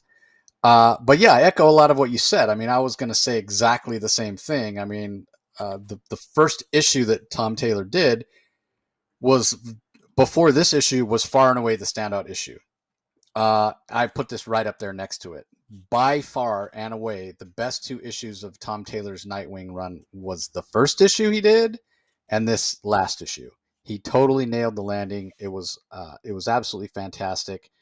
Um, Zuko getting the heartless gun to the face was absolutely brutal. You had some fantastic character moments and community moments with Dick Grayson Heartless is trying to pin everything on Dick Grayson. Dick Grayson, shows up there at the Haven, not in his Nightwing costume as himself to show everybody to, clear the name of Dick Grayson, show everybody that he's not behind what's going on. When Heartless is there saying, yeah, I might die, but I'm going to, live on, and I'm going to have affected all these orphans, from killing these 26 parents and what have you. And Dick Grayson's response of, no, we're going to celebrate the victims. You're not going to be remembered. You're going to be forgotten. Like, so many amazing, amazing moments. And I don't think the moments would land as impactfully as they do without the fantastic work of Bruno Redondo. We can't underestimate or understate what a great job Bruno does in this issue. So again, like when I think back to it was DC put quite a bit of effort into marketing Tom Taylor's coming on Nightwing, and they wanted it to work and they wanted it to be a bestseller. But then you still have to execute. But what they didn't do necessarily was call out Bruno Redondo's art, because I think this is sort of the series that's really put Bruno on the map as a really innovative storyteller. And if you're watching us on YouTube, you can see why he did the colors on this last page. And clearly, it's an homage to Starry Night from who's it? Monet, I think, that did Starry Night. I think you're Um, right. Yeah. yeah, but anyway, Bruno Redondo is fantastically talented, and this whole entire run doesn't work, and it doesn't have the same feel that it did, and I don't think it ends up as successful a run without Bruno's contributions. So I got to give him a lot of credit. But yeah, I mean, there was nothing about this last issue that I didn't like. It was great to see Heartless um, get his comeuppance. Zuko, like when Zuko takes the Heartless gun to the face, I was like, damn, that was brutal. You know, the argument could be made, as it always can be, that it's worse to, lock him up and throw away the key and make him suffer while still being alive. But, there's the whole eye for an eye thing as well. And so you say, well, Zuko got what was coming to him. Fantastic moment when Dick leaps off of the elevated road above Heartless, when Heartless thinks that Dick still has that limitation because of the poison that Heartless introduced into Dick's system. So that was a great moment as well. The whole fight was action packed, but really worked. The fight that between Dick Grayson and Heartless at the end. You mentioned the grave scene, which was graveside scene with Dick's parents, which was awesome. What I loved most about that, so as much as I don't enjoy the relationship between Catwoman and Batman, I very much enjoy the relationship between Batgirl and Dick Grayson, or Batgirl and Nightwing, or Barbara Gordon and Dick Grayson, however you want to label it. It's not that I didn't like Starfire and Nightwing together. I like that relationship as well, but this feels a little more natural and more mature, and makes more sense to me that these two would be together. These two, which in a lot of ways are the children of Bruce Wayne. Um, and so I really like them together. And, I know there were rumors throughout that Tom King was going to get to marry them off. It never happened. I never expected it to happen, only because I knew, like, you're going to market the heck out of that. And I never heard anything. And so I know when Nightwing 100 was approaching, a lot of people were thinking maybe it would happen. But Dick Grayson does say, when he's kneeling at the graveside of his parents, I hope I get to marry her one day. And I am sure that a lot of fans, when they read that line, they're going to think, yeah, we hope so too, Dick. Like, I think that they're, Yeah. I can't think of anybody that I've ever talked to, or any fan that I've ever heard of, say, yeah, I don't want them to get married.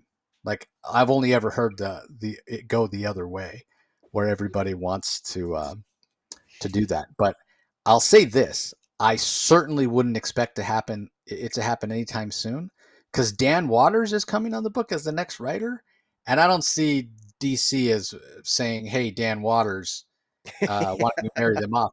And I don't see Dan Watters pitching that either. I don't see Dan Yeah. Watters going, I don't see that "Yeah, either. yeah, you know what I want to do? It'd be really weird if I married them off." But I'm gonna see Dan this weekend at New York Comic Con. I'll bring it up to him and see what he says. Um, but yeah, I really love this. I'm a little disappointed. Tom Taylor had to cancel his appearance at New York Comic Con this year because of deadlines and family stuff. So I'm a little disappointed that I'm not going to get a chance to talk to him about this ending. Um, but yeah, I mean, there were a lot of moments in this particular issue that leaned a little bit into maybe fan service. But I think that's okay. And I've heard Tom Taylor say this before. Like, you don't always want to give the fans what they want, what they claim they want. Because you want to surprise them, and you don't want them to come to expect certain things. And sometimes you need to do things with characters that fans don't want, to create tension and drama and that sort of thing. But you don't always have to go away from giving fans what they want. Sometimes it's fun. It's kind of like a celebration. But one of the things that I wondered as I was reading this, and there were those fan service moments, and especially that line from Dick about wanting to marry Barbara someday, and me wondering if that could happen. I don't like. I wonder if Dan Didio, again, like, famously, disliked Nightwing. A lot of people think he can't stand Nightwing, he can't stand Wally West or what have you. Um, and we just had in the DC, I Know What You Did Last Crisis special or what have you, where Dan Didio finally got to kill Nightwing repeatedly. Um, but I don't think this run exists if Dan Didio is still calling the shots, or still has an influence on editorial over at DC. Nothing against Dan. I love Dan. But yeah, it just has a different aesthetic. And we know, kind of famously, during when the New 52 started, when they didn't want anybody to get married. So you certainly wouldn't have had hints of that. But yeah, it popped into my head because when I read that line about Dick Grayson, maybe I hope to marry her someday, and I was like, well, not if like I sure hope so too, Dick. And on the heels, not if Dan Didio has anything to say about it, which he doesn't. But yeah, I love Dan. But it was a random thought that popped into my head. So anyway, those are the books that are out this week, everybody. We also have Multiversus Collision Detected number 3, which is based on the Multiversus video game, and I think that's coming out weekly. And then in terms of collections, it's a little bit of a smaller week this week in terms of collected editions. I think there's only 2 Yeah. out this week. Wonder Woman by George Perez, Volume 1, and that collects Wonder Woman's 1 through 14, of the George Perez run. That's I think kicked off in 1987 or 86. And then we also have John Constantine Hellblazer by Jamie Delano Omnibus. So that collects um, obviously the Jamie Delano era of Hellblazer. It collects issues 1 through 22, as well as Annual 1 and the Saga of the Swamp Thing numbers 65 through 77 and the Sandman number 3. So some of the earliest John Constantine stories. If you're a fan of Constantine or if you've never read those early stories and want to check it out, that omnibus is 1,128 pages, so it is a beast, and it's $150. So if you're so inclined, if that's something you want to check out, definitely pick it up. All right, Rocky, pick of the week. My pick of the week. Yeah, just a moment here. Let me see. All right, so boy, I enjoy all of them. All of them were fairly decent. They were really good. I was impressed with Catwoman 69. I I really enjoyed Batman and Robin Year One. Nightwing 118 was so good. Um, and you know what? I Wonder Woman number 14. I have for the number of ish. I never even told you the things that bothered me about it because I was more that's how much the emotional side I just focused on that because I just wanted to, but there were things that bothered me about it, but just because of the significance for me. And I've always loved Wonder Woman, and I know sometimes I sound like a negative Nelly about it, but believe it or not, I do have a lot of passion for the character. And it was an issue that I thought that I liked it, and I felt Wonder Woman's loss, and part of me is a little upset that Steve Trevor's died, but I thought that Tom King, did a decent enough job in the areas that really mattered, and in ways that I can't articulate, and I can't continue to talk and drag on and on and on about it, but I liked it, so I'm gonna have to go with Wonder Woman. I'm gonna go with Wonder Woman 14. It would have been great if you said all that and you said, and my pick is Something else, right? Titans. Yeah, that would have been fantastic. Excuse me. So it's between 2 books for me. Um, I really enjoyed Green Lantern. I thought Green Lantern was fantastic for all the reasons I mentioned when I talked about it, especially the work with Carol Ferris and the work with Kelly, the Teen Lantern. The art was fantastic, what have you. But ultimately, I got to go with Nightwing 118. Um, I'm pretty sure that I picked Nightwing. I think it's 82, which is Tom Taylor's first issue. I'm almost positive, 99% sure that I picked Tom Taylor and Bruno Redondo's first issue of Nightwing as my pick of the week back then. His best issue was the first one and the last one, so just for the symmetry of it, just because 118 was so good, I'm gonna bookend and pick Nightwing 118. Just for all the reasons I said before, just so many great moments, Great fantastic choice. art. Yeah. Yeah, I couldn't not pick it, and I'm really glad that even though we got it kind of last minute in our press kit, I'm glad we got it. I'm glad we got a chance to read it and review it because it's fantastic. So, all right, well, that's going to do it for this episode, everybody. Again, be sure you're following the Comic Source on social media to get all the coverage for New York Comic Con this week. Be sure you're following Rocky's channel, Comic Space Boom ! Over on YouTube. And I think that's gonna do it. Any last thoughts, Rocky? Anything to add? I just hope that the weeks continue to be as good as these last 2 weeks have been for DC, because like we've been having a really good. We've enjoyed ourselves immensely reading the comics, and I'm envious. Please have a wonderful time in New York, and yeah, try to stay as sober as possible when you do all those interviews. Yeah, I will. I will.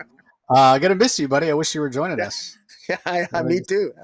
one of these days. So, Uh, okay, everybody, that does it for this episode. We appreciate you joining us as always, and we'll talk to you next time. Catch you later.